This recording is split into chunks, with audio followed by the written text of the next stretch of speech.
At noon, we got the first of our unranked noon window games. We got Louisiana Tech, who's 1-0, traveling to NC State, who's 1-1. NC State favored by 21.5 points on the ACC network in our second elimination game of the day. I forgot Arkansas State. Michigan's also an elimination game. Womp womp.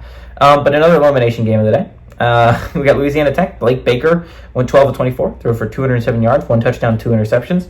Marquise Crosby has had 9 carries for 44 yards, and Marleon Jackson has had 3 catches for 76 yards and a touchdown.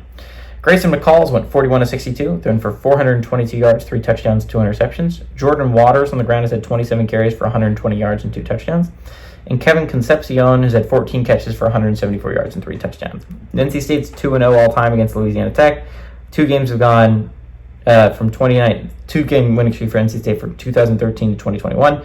And NC State is 1-0 in one-possession football games. So, NC State's coming off a rough week, right? I think a lot of people could have saw it coming. I mean, just a little bit, just eye test. It didn't look great against Western Carolina, and you're playing one of the best teams in the nation in Tennessee. But I don't think anyone thought it was going to go that poorly. It was bad at NC State. Vols ran roughshod on them. To be fair, the Vols look like one of the better teams in the entire nation. Josh Heupel's done a phenomenal job of getting that team together, and that could easily be a team that is competing deep into the playoffs, right? That it looks like a really good Vols team. I could easily see them being up there. It's one of the best teams in the nation. I think they're better than Alabama right now.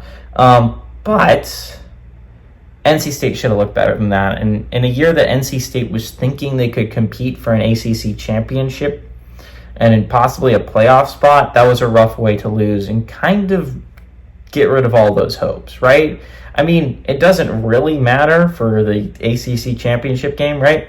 But if you're talking about teams that have showed things early on in the ACC, you wouldn't list NC State. They haven't given you really anything to be excited about. On the bright side, this is a nice bounce-back game for NC State. Louisiana Tech is not a great football team. They almost lost when they played their FCS opponent in Week 1. And they had a bye, I guess, coming into this game, but I don't think it's going to matter all that much. I don't see Louisiana Tech giving NC State a fight. I think NC State, again, just like Michigan, is going to be a little bit embarrassed of their performance last weekend against Tennessee. And I think they're going to use Louisiana Tech as their punching bag. I think this is going to go rough for the Bulldogs. It's not going to go well. Give me NC State to win and cover at home.